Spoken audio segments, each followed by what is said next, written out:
Bonjour tout le monde, c'est Laurie de Accompagner tes passages. Je vous retrouve pour parler de la pleine lune du 24 février qui arrive. Et je vais vous faire un petit préambule par rapport à cette chaîne YouTube qui est en cours de réflexion, on va dire. Voilà, donc j'étais venue début janvier vous faire un petit coucou pour vous parler de la période de janvier-février. Le rendu me plaît moyennement parce que je trouve que se projeter sur déjà le mois de février, alors qu'on est qu'en janvier, ça nous semble un peu loin, ça nous parle pas tellement.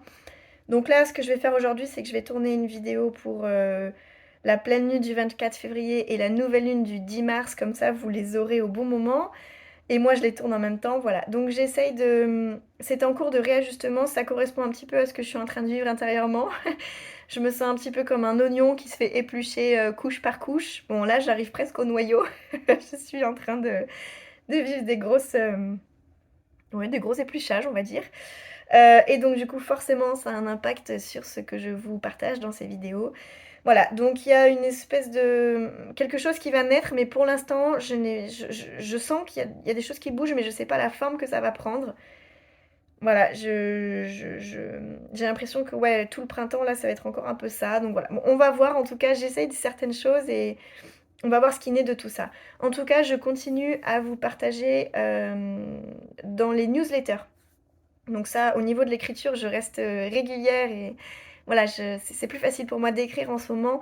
Donc si vous voulez suivre tous les mouvements du ciel à chaque nouvelle lune et à chaque pleine lune, vous pouvez vous inscrire au newsletter. Je le mettrai dans la barre de description. Si c'est trop compliqué pour vous de trouver comment s'inscrire, vous pouvez m'envoyer un petit message ou un mail et puis dans ce cas-là, je vous ajoute sur la newsletter. Et c'est vrai que du coup, bah, vous les recevez directement par mail et vous avez bah, le descriptif de qu'est-ce qui se passe dans le ciel en ce moment. Ça aussi sur Facebook et sur Instagram, grâce à ma chouette amie Salomé, on arrive à garder le cap de continuer à publier assez régulièrement. Donc vous pouvez continuer à avoir des infos par ces biais-là. Et la chaîne YouTube continue, mais voilà, c'est en cours de réadaptation. À ce propos, je sors de quasiment 3 semaines de maladie, donc je suis désolée pour ma voix qui est un petit peu toujours cassée. Voilà, ça vous montre un petit peu les processus qui se jouent un peu en moi. Donc désolée pour la voix et la fatigue, mais bon, au vu de ce qui se passe dans le ciel, je pense que je ne suis pas la seule à être dans cet état, donc voilà, on va en parler. La pleine lune du 24 février, elle arrive avec une énergie vierge-poisson.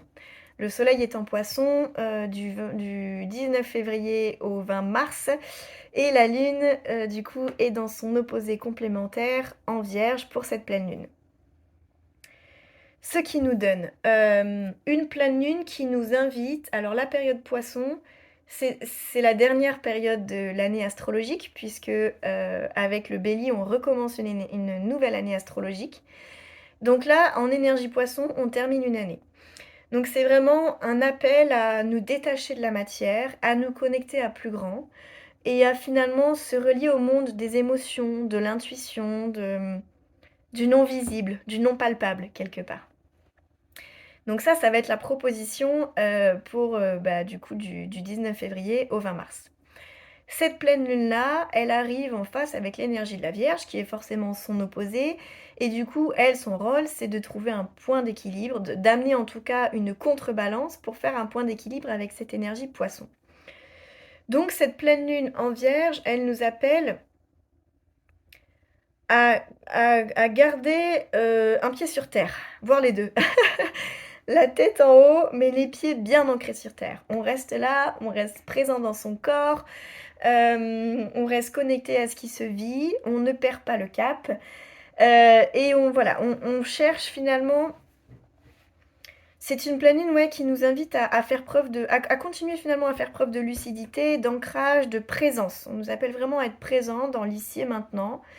Et puis finalement à poser certaines limites pour ne pas voguer dans tous les sens parce que l'énergie poisson, elle a vraiment cette capacité à dilater les choses puissance 10.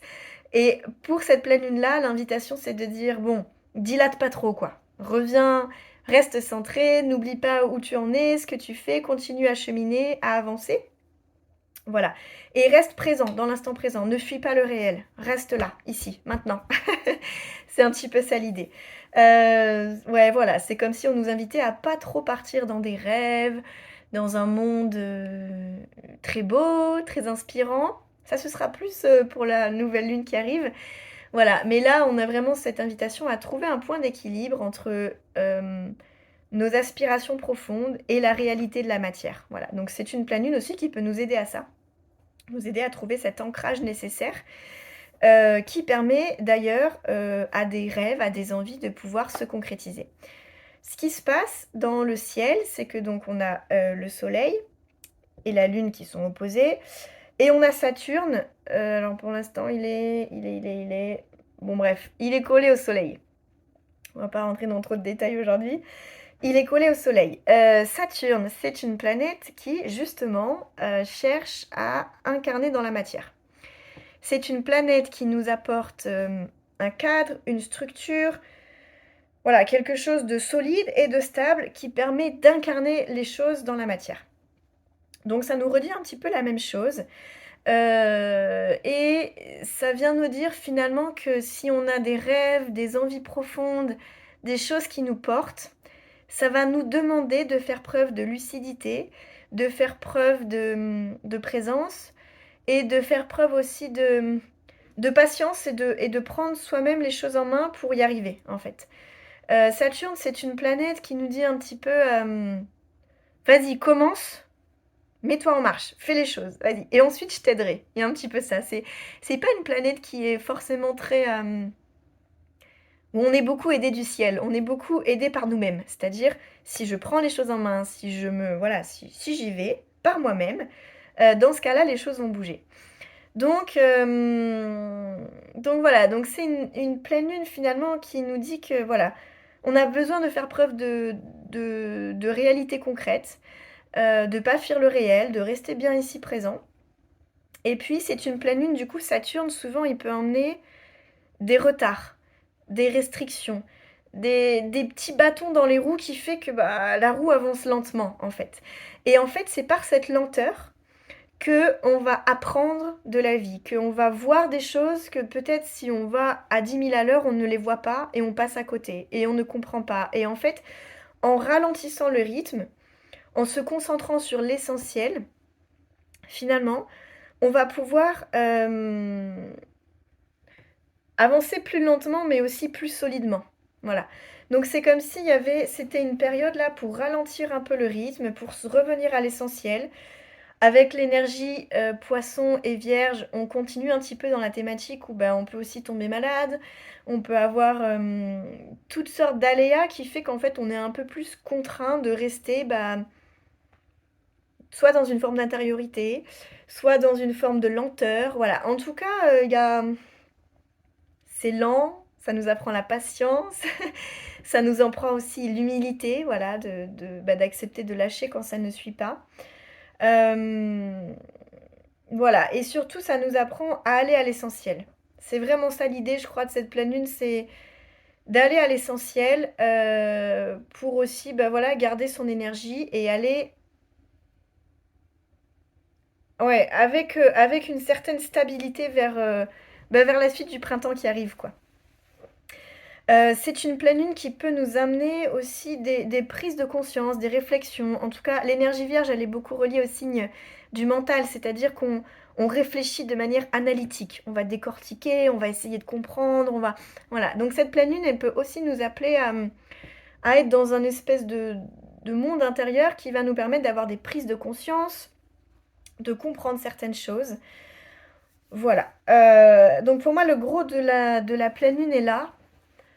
On a déjà passé un gros épluchage, au mois de février, donc ça, je l'ai surtout partagé sur les réseaux et sur, mes newsletters, mais, ouais, le mois de février, il a été quand même bien intense parce qu'on a enchaîné avec des énergies de Pluton. Pluton qui est la mort, la renaissance, qui nous confronte à nos parts d'ombre les plus souterraines et qui appelle à finalement, des transformations. Donc là, on a été déjà un petit peu épluchés pour certains, et du coup, là, on est dans une énergie qui est encore assez exigeante quand même quelque part. C'est pas you lélé, on s'éclate, on s'amuse, voilà, ça reste quand même un petit peu, bon bah, allez, l'essentiel, le minimum, et avance avec ça, avec beaucoup d'humilité et de gratitude pour ce qui est déjà là. Voilà. À mon avis, ce sera beaucoup plus mouvant, voilà, à partir du printemps. Ce qui se passe pour cette pleine lune, les 2 derniers points que je voulais vous dire, on a Vénus et Mars qui sont collés et qui s'entendent pas hyper bien avec Jupiter. Alors, je vais pas rentrer dans trop de détails, ça nous donne quoi? Ça nous donne que on peut avoir un besoin assez important de se faire plaisir. On a envie de mettre de l'énergie dans des choses qui nous font du bien, qui nous font plaisir et qui du coup, alors soit bah, avec tout ce que je viens de dire avant, ça va pas être possible, soit on en a besoin dans un tel excès que ça va créer des complications. Ça peut être besoin de se faire plaisir par la nourriture et on mange trop et on tombe malade. Ça peut être besoin de se faire plaisir par des achats compulsifs, des choses dont on n'a pas forcément besoin mais qui nous font du bien. Et sauf que les finances ne suivent pas. Ça peut être besoin de se faire plaisir un peu dans n'importe quelle sphère en fait finalement, mais il y a beaucoup d'énergie qu'on a envie de déployer pour se faire plaisir, mais du coup qui crée des problématiques de limite. Il y a un espèce de trop plein et du coup c'est voilà, l'idée c'est de pouvoir, comme ce que je disais avant, finalement trouver, revenir à l'essentiel, revenir à la, ouais, au minimum et en fait se satisfaire de ce qui est là et de savourer finalement les petites choses simples de la vie. Je crois qu'on est beaucoup appelé à ça, c'est-à-dire tu peux trouver ta liberté, ton besoin de liberté, ton besoin d'espace en profitant des petites choses simples que la vie offre en fait. J'ai l'impression que cette pleine lune, elle nous invite aussi beaucoup à ça. Ouais, à cheminer dans cette direction-là. Ouais, voilà. Bon, pardon pour les petits blancs. Et on va avoir une dernière chose que je voulais vous parler en ce moment. J'ai pas noté les dates ici, je les avais mis dans ma newsletter, en gros depuis le début de l'année, puis là c'est vraiment le gros en ce moment, enfin le pic. On a Chiron, qui est conjoint au nœud lunaire, donc ils sont collés. Les nœuds lunaires, c'est un axe qui nous appelle à évoluer, à avancer, à sortir de notre zone de confort pour apprendre de nouvelles choses. Chiron, c'est le guérisseur blessé. C'est un grand enseignant et guérisseur, c'est un centaure, qui s'est pris une flèche empoisonnée dont il n'a jamais pu guérir. Et il s'est rendu compte que par cette blessure, il était encore plus capable de guérir et d'accompagner les autres.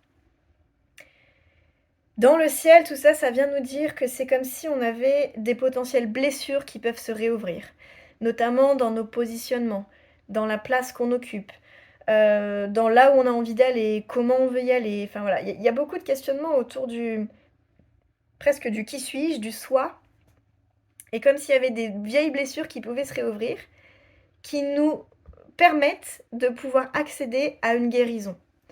Donc c'est comme si on avait, par les blessures qui s'ouvrent, une guérison possible, une compréhension de certaines choses qui va nous apporter finalement une guérison du cœur. Voilà, donc ça c'est le dernier aspect dont je voulais vous parler sans trop m'étaler, mais s'il y a des blessures qui se réouvrent, s'il y a ouais, des choses où on se sent comme ça un petit peu blessé intérieurement sur notre identité, sur ce qu'on est, sur là où on va, c'est aussi un moment qui vient juste nous montrer ça du doigt pour pouvoir aussi en guérir. Voilà. Excusez-moi. Bon, sur cette vidéo que je trouve un peu étrange, je vais vous laisser là. Je vais continuer mon processus intérieur bien gentiment. En tout cas, je vous souhaite vraiment de vivre un beau passage. Pour tous ceux pour qui ça a été éreintant avec Pluton, je vous envoie vraiment toute ma compassion. Moi, j'ai été bien secouée. Je sais que ça a pu être intense pour certains, donc je vous envoie vraiment plein d'amour du cœur. Cette pleine lune n'est pas forcément hyper... peut-être hyper douce non plus, mais elle peut vraiment nous apporter aussi des chouettes choses. Et ouais, voilà, donc je pense que voilà, on a déjà fait un gros nettoyage. Là, c'est un petit peu comme bon, voilà, les dernières petites étapes, quoi. On a fait le plus gros, mais tout va bien maintenant. Et ouais, et ça nous permet de retrouver un petit peu notre centre aussi. Voilà. Bon, je vous retrouve pour la nouvelle lune, du 10 mars, voilà et en attendant, je vous retrouverai aussi dans les newsletters. Vous pouvez vous inscrire, j'envoie les newsletters à chaque fois presque le jour même de la pleine lune. Donc si vous voulez recevoir celle de samedi, vous avez jusqu'à samedi pour, vous inscrire et puis voilà, je vous dis à très bientôt et je vous souhaite le meilleur. Salut!